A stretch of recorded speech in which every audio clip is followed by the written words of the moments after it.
So today's talk is something that I'm sure is on the minds of every person in this industry, every person not in this industry currently. But it's something that we definitely we're going to be addressing this in two parts actually because there's that much subject matter to go around. Um, and again, I think this is something that we can all sort of speak to. It's very current. We are, currently in the throes of still very much in this pandemic, particularly domestically here in the United States. In terms of Florida and Georgia, or rather Florida and Arizona and Texas and California. But let's take a look at what that means in the retail world, right? What is happening, what is shifting dynamically and very quickly in retail's new normal, right? What is the landscape of the fashion industry and retail by and large look like now that we are sort of dramatically having this moment that we're currently living in, and let's take a look at what that can look like. And again, this is going to be a two-part discussion. Today's discussion, and then again we're going to do part two in the first week in August, so please stay tuned for that. And by all means, feedback is always welcome, so let's have this discussion. So let's look at the landscape in post or current, currently in this sort of world that we're currently dealing with. Now, even as it's interesting because this is such a global moment, and I can only speak to it, as a New Yorker, as a native Floridian, as to what's happening here. But even as it wanes globally, right? Hopefully the numbers will start going down, we'll start moving forward. There's this momentum that's growing for change in the fashion industry, right? And there's this growing recognition that a lot of people say that we will have a new normal, that business will never be the same. And I think while we've wanted this momentum and this change in the industry for quite a long time, COVID-19 has served as this catalyst for change and for rethinking, right? Whether it's coming down to sanitizing clothing, this idea that didn't exist 6 months ago called social distancing, right?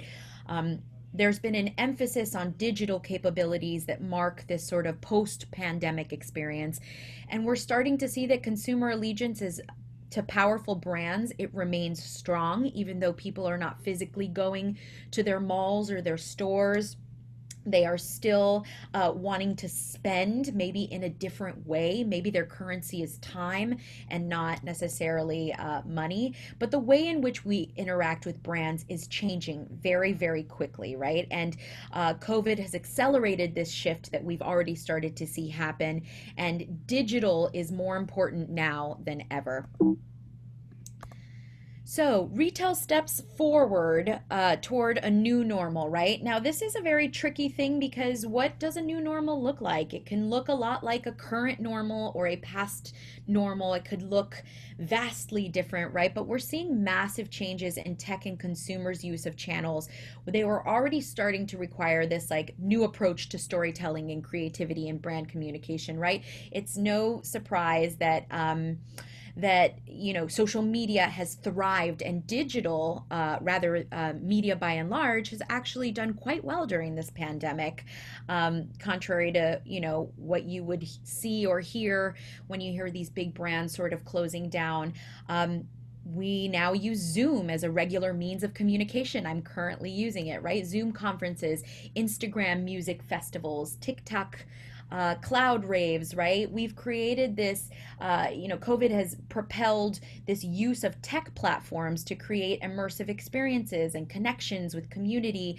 We're also seeing the platforms take over in a variety of different ways and new functions and new uses to use platforms that we've had around for quite some time, right? We've had Facebook and Instagram for, the better part of, Facebook in 2004, so over 10 years now. But we're now just scratching the surface surface of what a lot of these platforms can really do.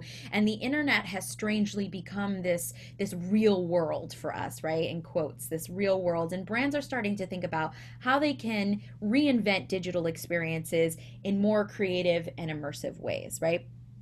A lot of that can be done with community driven content.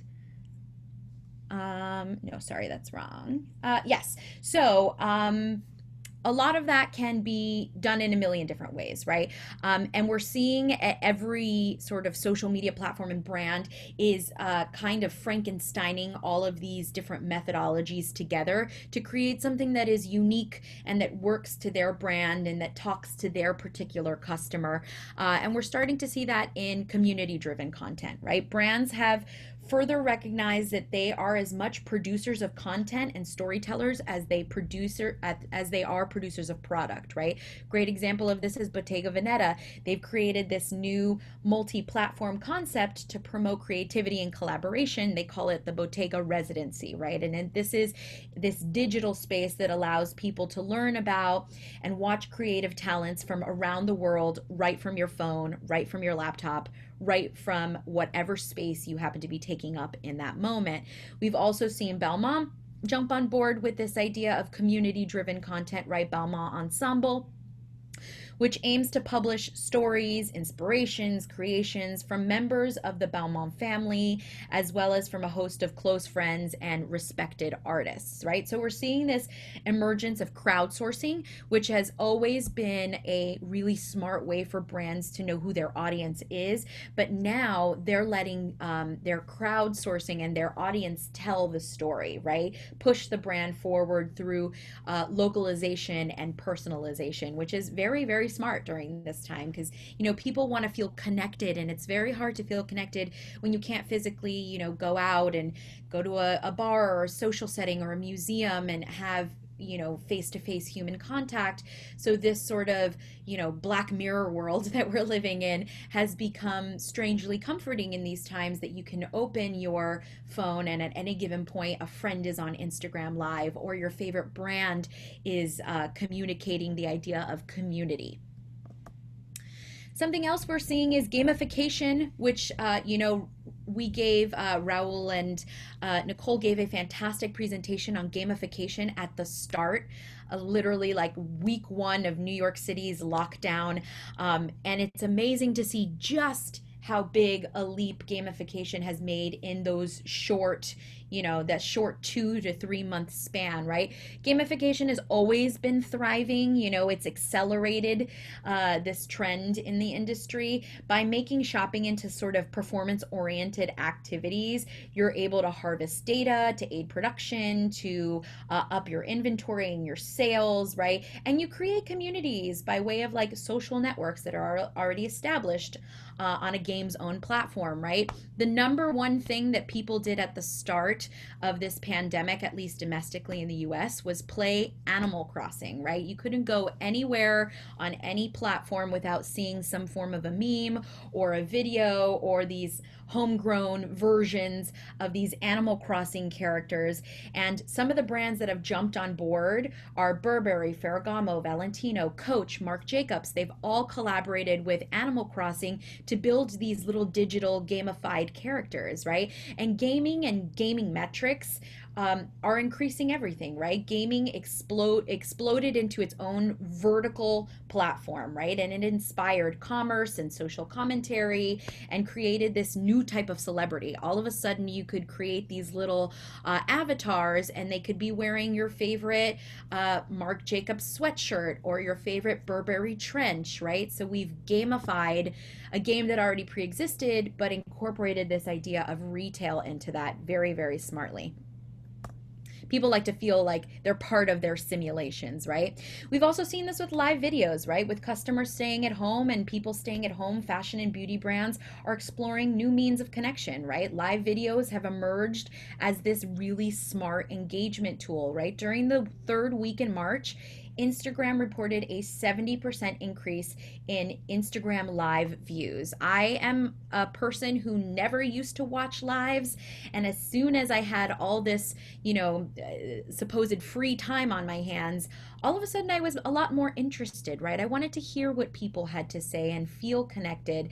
And live streaming is a booming industry. China has been doing this since, for quite some time, and even dating back to 2018, they've reached 456 million viewers, and live streaming has generated $4.4 billion in revenue and sales. And that was 2018. So imagine what 2020 would look like, right? How exponentially high those numbers can jump. Short form video app Douyin is another popular choice for fashion brands and retailers when it came to live streaming. We're starting to see this more and more. Tommy Hilfiger broadcast their new eco-friendly collection on the app, and that enabled also viewers to purchase products directly online. So it was a sort of 2-for-1, right? A one-stop shop. We're seeing over at Valentino, they're hosting their first in-store digital event, right? That sounds a little bit like an oxymoron, but it's not. On June 4th, Valentino's Milan flagship hosted what they called the Valentino Garavani Backnet event, which was dedicated to their very infamous sneaker that they sell.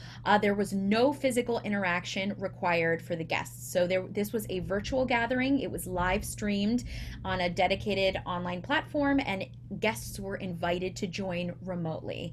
It was hosted by Alessio Ascari, who is the creative director of Kaleidoscope magazine, which is a magazine dedicated to visual arts. So this was a very visually engaging event, and the customers were allowed to customize their own sets of sneakers, adding leather tags.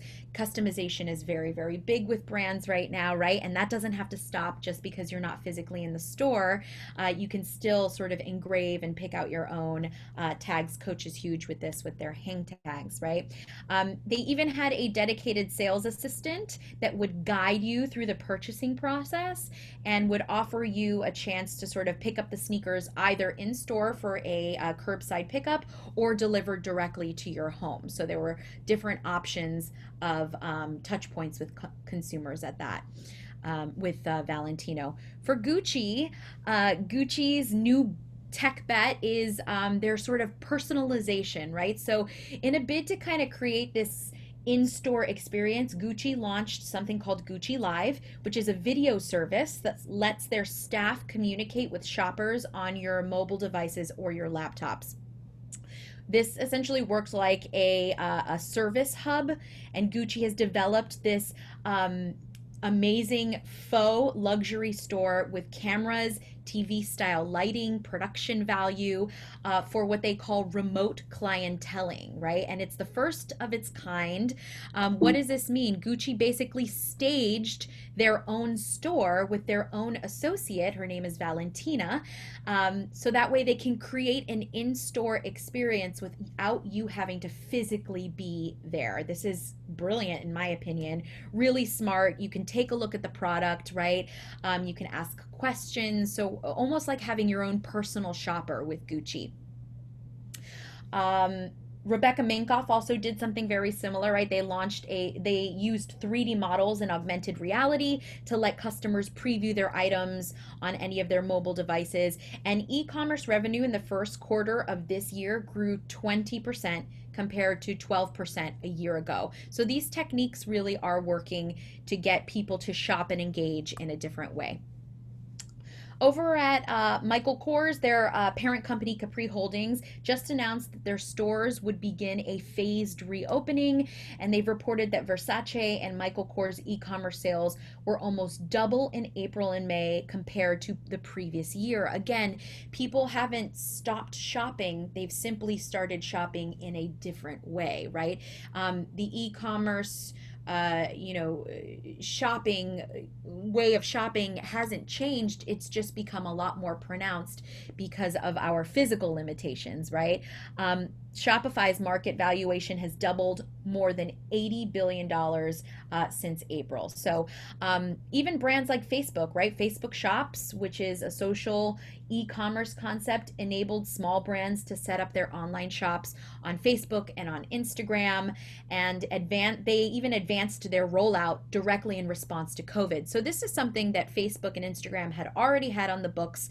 It was already coming down the pike, and with this moment, everything has been sort of accelerated, right? And the digital innovation is moving at the pace of this pandemic because of the demand. Now, with 1.1 billion people opening a single WeChat every single day, right? WeChat has become the social media platform and particular choice of fashion brands and retailers to maintain this one-on-one customer relationship during this time. 1.1 billion people are on WeChat, right? Primarily, we think of WeChat as being for the Chinese market, but for LVMH, WeChat and WhatsApp have become real sales channels, like really effective sales channels during this pandemic, and are driven by direct contact between sales associates and customers, right? So LVMH also extended their cross-border shipping and increased availability of merchandise online, right? Many of their houses have released virtual showrooms for buyers as well. Zara has responded to this pandemic as well. And the Zara's owner closed, or is to close by the end of the year, 1,200 of Zara's brick and mortar retail stores to shift and focus in their online and their e-commerce and omni-channel efforts, right? So Zara's parent company, which is Inditex, they announced that they'll be closing, 1,200 retail stores in the next 2 years. Sorry, not 1 year. And that's a very smart move for them, right? Zara is so giant. Their physical presence is not, them limiting their physical presence, I don't think is going to hurt their bottom line. And this really comes as right after Inditex announced that they saw this incredible 95% surge in online sales in the month of April alone, right? 95%, that's 100%, basically, 100% of what they were doing, they doubled. So they're seeing the results, and they're seeing that, the shift in the customer still loves Zara. They just want to see it in a different way. Something else that we're starting to see emerge that, again, is not a new trend, it is just being pushed a lot more, is virtual reality, right? Several brands have embraced augmented reality a long time before this pandemic. We saw this from Lacoste and Uniqlo. They opened virtual showrooms and fitting rooms, which allow customers to try products on in a virtual space. Dior has gone 3D with their new virtual beauty boutique, which is what we're taking a look at. This shop launched in mid-February. Again, this was not meant to launch during a pandemic. The timing was just kismet, and it just happened to coincide, in a perfect way. The boutique will be changed out about 6 times per year, with different animations and products being highlighted. And Prada brought virtual reality to home entertainment, right? So they launched something called the Prada Virtual Reality Project, which offers this series of interactive digital content on YouTube, VR, Oculus, Youku, and Facebook. This is a little bit of what that looks like, right? It features this immersive experience that takes customers on a journey to key Prada locations around the world. You can stop in Tokyo, in New York, in Los Angeles, culminating at the Fondazione Prada, the Prada Foundation in Milan, which is, and Venice, which are where their headquarters are located. So even though, travel is very restricted right now, this idea of giving people the option to dream and to travel and think outside the box, this is very smart for Prada. Over at Michael Kors, we are seeing that Michael Kors has created this digital pop-up, right? So when the COVID outbreak stopped its plans for physical events across the Chinese market to mark the launch of their new service, Michael Kors turned to Tmall's upgraded storefront flagship 2.0 to design a digital pop-up experience. And through this pop-up, you can take a personality quiz, and this personality quiz will you'll receive a message with production or product recommendations from the brand's founder himself, Michael Kors. So he pops up and says, oh, I see that you like this and this. May I recommend these products? So personalization has always been very smart, right? People want to feel special when they're walking in and they're investing in these beautiful pieces of, whether it's clothing, garments, or clothing or bags. But it's a special sort of moment, especially when you have someone like Michael Kors, who he himself is already a celebrity, but he pops up and speaks uniquely to you. That can be very effective for people. It also offers, consumers the option of making and customizing things that they want, right? So customization is still a really smart, effective way to create something that is proprietary and that is yours. And Michael Kors is one of the latest brands to use Tmall's flagship store 2.0 solution to sort of supercharge this idea of storytelling and brand engagement. Then we move on to something that we call glocal and phygital, or which is basically means global but local, or physical and digital strategies, right? Someone who is doing this really fantastically is Montclair. Montclair has not stopped their rollout of the Montclair Genius collection globally. They've just sort of redirected it into these highly localized initiatives, right? The project blends together all of this different media. It connects e-tailers, partners, wholesalers, tailoring each activation to a specific regional culture. So for Montclair, very much like what Prada wanted to do with, being able to travel but stay local, they did a sort of similar launch. The launch in China was a live stream. So this is the Montclair Genius Hiroshi Fujiwara collection, and this launch was live streamed with a team of local creators.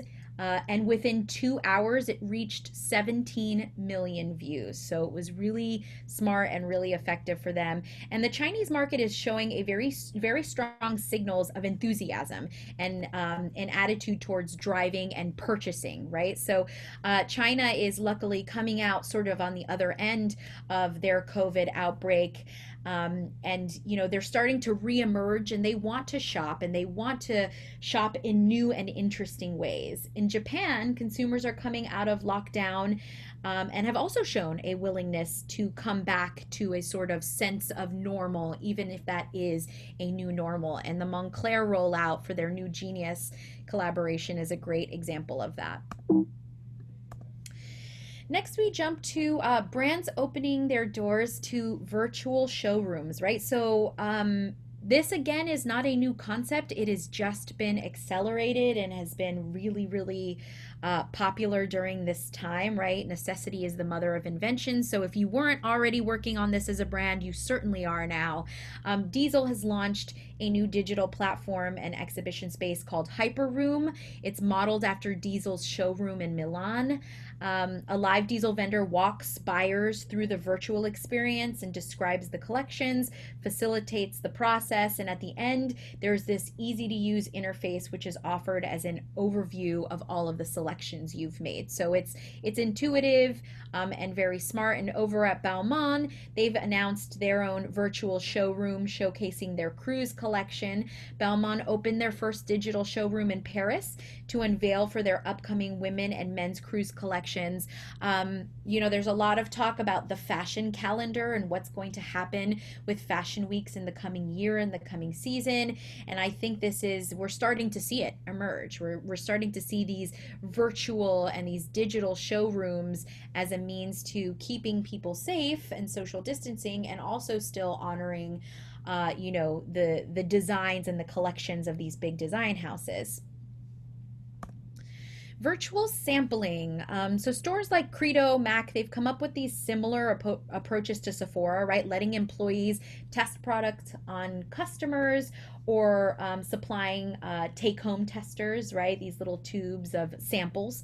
But when the quarantine hit, many of its major market in March, Mac basically rushed to expand their virtual try-on idea, right? So allowing customers to test product on a live video of themselves as opposed to physically coming into the stores, right? So much of the beauty industry is about sampling and sort of swatching colors and matching and all of these kinds of things. It's a very interactive experience shopping for beauty, particularly at the beauty supermarkets like Sephora or Ulta.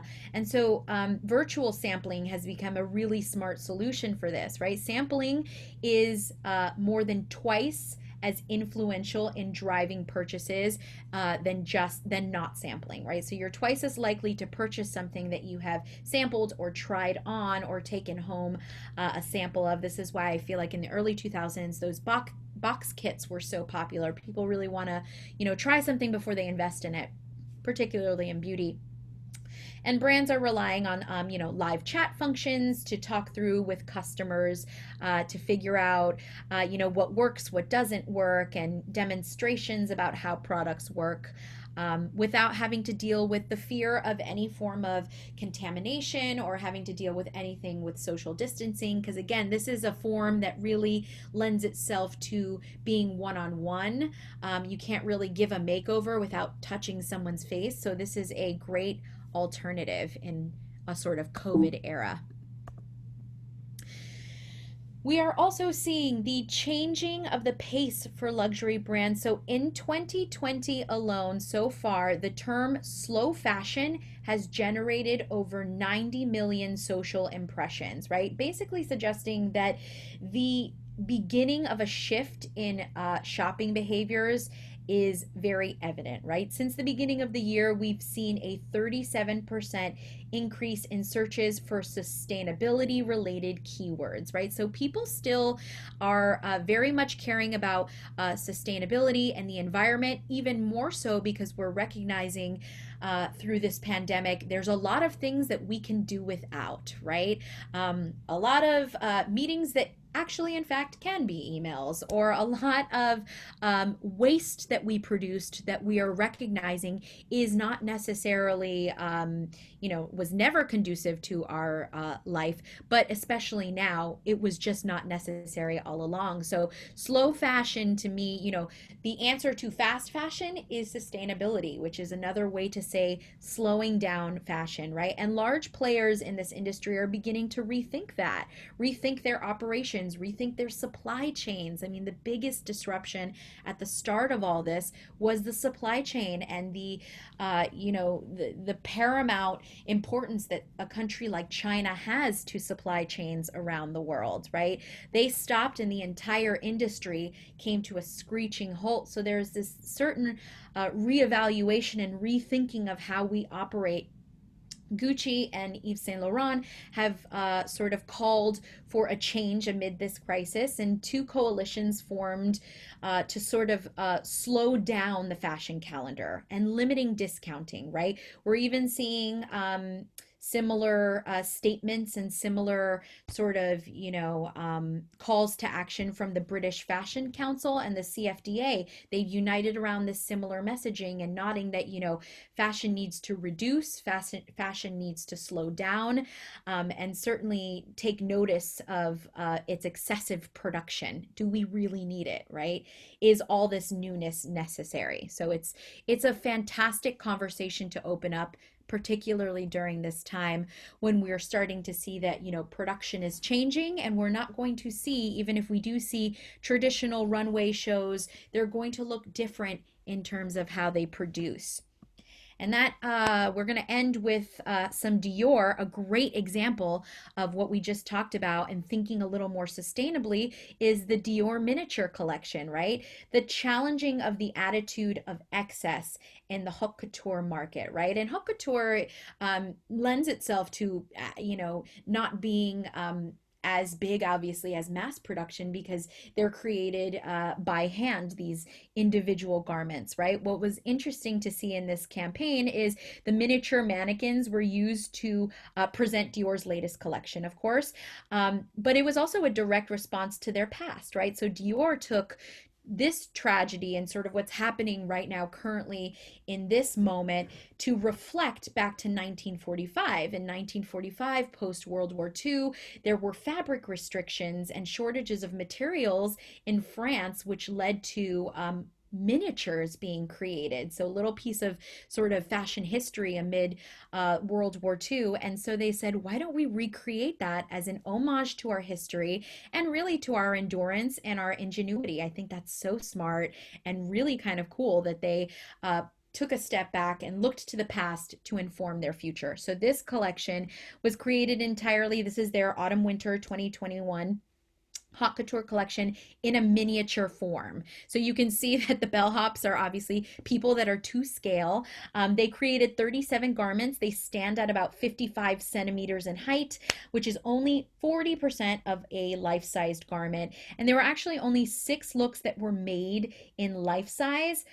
Which are the ones that we see in the short film that was previewed for the collection. So if you go on Dior's social media channels, you can watch the beautiful sort of commercial and preview that they have for this collection. And scaling down all of this cuts out 60% of the fabric use, water waste, chemical dyes, and threading. And with the resources it takes to make one couture garment for this collection, you could almost make 3 miniature ones, right? So not only is this a novelty, this is not a novelty, by the way, these are not dolls dresses, right? This is real haute couture made by real artisans and couturiers in the Dior family. But it's a very smart way to show we can still produce beautiful, elegant things that the house is known for and that our heritage is known for, but we can do it in a smart and innovative way.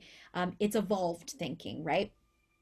And that does it for part 1 of our COVID talk. So part 2 will focus a little more on some of the specifics of things like guidelines and what the retail spaces are working on in terms of a sort of guideline Bible of practices for their employees, the production of PPE and sanitizer, things like that, that will give the sort of customer as we ease back into hopefully visiting stores. So we'll take a look at that in August. But I'm going to go ahead and open it up to any questions. Just flip back here.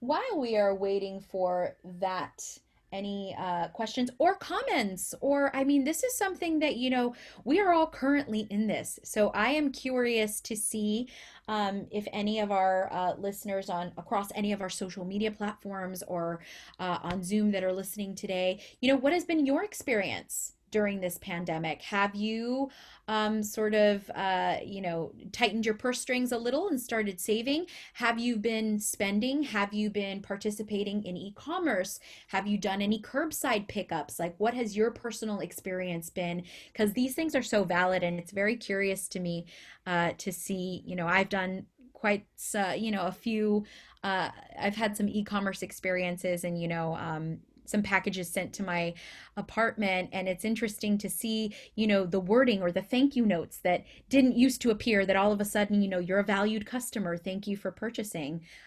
It's a really interesting shift that we're seeing, so by all means feel free to participate. Also, while we're waiting for some questions, it's worth mentioning that on Thursday we have our WindowsWear Live industry chat. So please join us for that every Thursday at 3 p.m. One of our fantastic WindowsWear members and or um, friends of the family give a fantastic sort of overview about the fantastic and amazing projects that they are currently working on. All right, so we have a question from Instagram. What is the biggest step small businesses can take to be proactive to embrace this change? Um, it is a very it's a very challenging time for small business, right? Small business has always been the backbone and the heart of any retail space, right? Particularly here in the U.S., right? We always hear shop local, support your small businesses, whether that's you know the bodega on the corner or buying from an Etsy shop, whatever that means to you, right? So yeah, we're seeing a lot of challenge. How are these little guys competing in this landscape? Are they eligible for the, at least domestically, are they eligible for the small business loans to help keep them afloat? I think the best thing that they can do to embrace the change is to adapt, right? Understand that people are spending upwards of 70% of their day online, whether that is for work remotely or for play on via video games, Netflix, whatever it is, social media, right?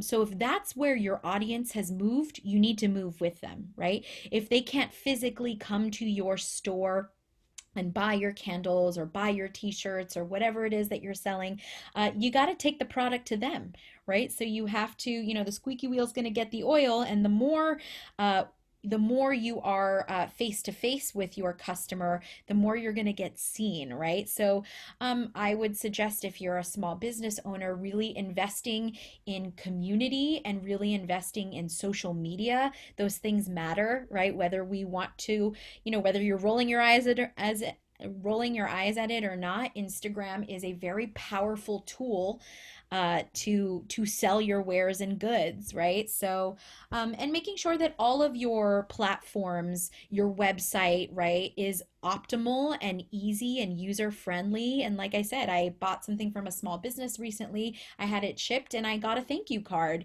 And that thank you card went a long way. I thought, wow, they took the time to handwrite this. And I appreciate that. And I remember that as a consumer. I'm going to support that brand again. So creating really smart impressions, little things go a long way.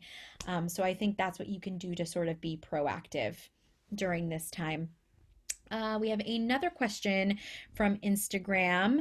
I spend money decorating for stores so they can give a good, refreshing, and welcome to clients. It's important to refresh the visuals with whatever you have. Absolutely. We didn't touch on this time, but next time, the first week of August, for our second edition of the COVID landscape, we're going to take a look at that, at this kind of very optimistic and hopeful welcoming back that brands are giving to all of their clients and to all of their guests and their customers, right? We are reemerging from this really sort of tragic moment in our history to feel a little more, hopefully, compassionate, hopefully a little more empathetic towards our fellow man, having dealt with something on such an extreme level. So we really want to be welcomed back with open arms, metaphorically. I don't want anyone's arms touching me, but but yes. So we're starting to see that from our industry leaders, right? Welcome back. It's nice to see you. We're glad you're here, and I think that's being reflected in the visual merchandising. It's being reflected in the colors that are being used. It's being reflected in the attitudes of employees and staff and creatives, right? Everyone is so ready to sort of take a breath of fresh air and be like, oh, I want to go to a mall again, or I want to walk into my favorite store and not worry, right? I want to feel as though, I can shop freely. And I'm glad that you, as someone who clearly works visually, is working to refresh things and make sure that everything is up to date and as much as you can, right? There was a bit of a stagnation with, I think, with inventory during this entire time. But yeah, welcoming people back is a very positive and important thing. And in this slide, we can actually see some great examples that we'll take a look at in a few weeks. But Louis Vuitton had their rainbow campaign, right, where all of the children of Louis Vuitton employees globally built these beautiful murals on rainbows.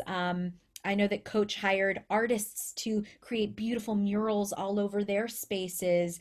Harlequin Design helped work with Macy's to create these beautiful hearts that say, we heart you, and we're your colleagues, we're your customers, we're part of your community, we see you, we hear you, welcome back," right? It's a very heartwarming time when I think of how challenging this time has been, and how, in many ways very horrible, but in other ways very optimistic. I've seen some really beautiful pieces of humanity come to fruition, and we're starting to see that in our retail landscape as well. It's being reflected, right? But great comment and great question. I wholeheartedly agree. Please join us on the first Tuesday in August when we take a look at the second part, which is all about welcoming back. All right, I think that is it for our questions. Yes, you're welcome, Maria, on Instagram. Thank you so much. Oh, wait, we actually have one more from Zoom. What are your thoughts on repurposing the great online Instagram content in store? Um, I think anything that is taken and put on a social media platform has to have a synergy with what happens in store. So, the Louis Vuitton is a great example. If you look at Louis Vuitton's Instagram and all of their social media channels, their Pinterest, their Instagram, their Facebook, their Twitter, anything that they have out currently is all rainbows, right? So the store should be indicative of that, right? There should be a marriage between that. There can't be, it can't feel completely foreign. The experience all has to feel very streamlined and very normal. So I think that's great. I think the idea of repurposing, all of the content that you have digitally and online, you've worked to build that out, and it's a part of your core brand values. You've worked on it anyway, so yeah, it should match what's going to be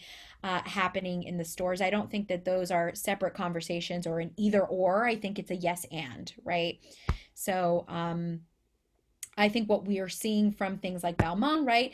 Their virtual showroom is going to be very similarly modeled to what we'll see when they reopen their retail stores, right? It has to feel familiar, it has to feel on brand, and it has to feel, I think, uh, like it makes sense, like it's cohesive.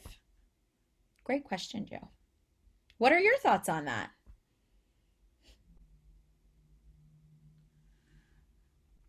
We have another question. What do you think about 3D virtualized campaigns? Should bigger brands also try to put their feet in? Um, yeah, I think we're starting to see a lot of AR and VR, a lot of virtual reality, a lot of augmented reality. I think we gave three or four great examples of brands that are doing that. Yes, I think it's just another channel and another opportunity to connect with consumers in a different way, right? Whether we stay on this track of, AR or VR or 3D, only time will tell. I think it is definitely another channel that we are adding to another chapter that we're adding to the book of retail. But it's ever evolving, right? 10 years ago, there was no digital media or social media strategy, right? It was commercials and print and word of mouth, right? And reputation that would generally proceed. So as the industry evolves, of course, and as a technology particularly evolves, the industry has to evolve with it. So I think we're definitely starting to see we're starting to see that push forward 100%. It is the way of the future. And it's not, this is not exclusive to the COVID era.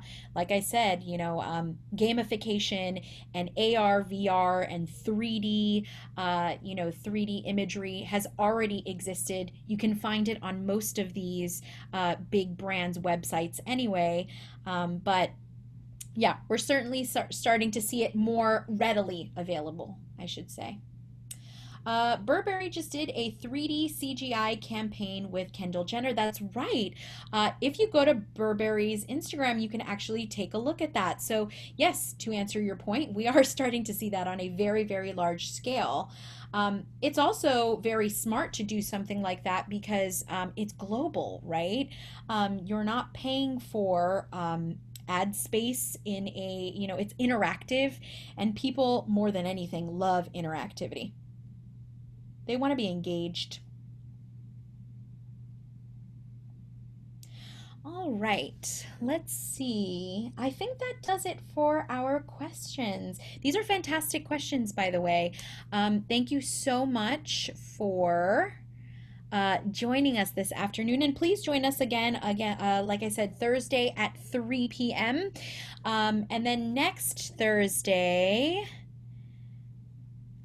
Somebody responded. Fantastic. In all-in-one SNN digital display system is designed to deliver rich media lookbooks into retail environments by repurposing branded social media content. It is a very affordable solution, and I'd love to talk to you about it online. We would love to hear about that. Yeah, absolutely. Listen, it's always fascinating to me to see, again, I say necessity is the mother of invention, right? Because we adapt so well to any given circumstance. I think the human race always has. It's why we persevere. It's how I know we're going to push forward and move through this. This will be another period of history in which hopefully we'll have learned, but we'll have also gained a lot of knowledge and made a lot of solutions, right? And a lot of bold choices. So yes, we would absolutely love to hear about what it is that you do, Joe, and how it is that you have created during this time. So thank you so much for that input. We are going to go ahead and wrap it up. Please enjoy the rest of your day. Of course, stay healthy and stay safe. We will see you next Tuesday and this Thursday at 3 p.m. Have a fantastic afternoon, everyone.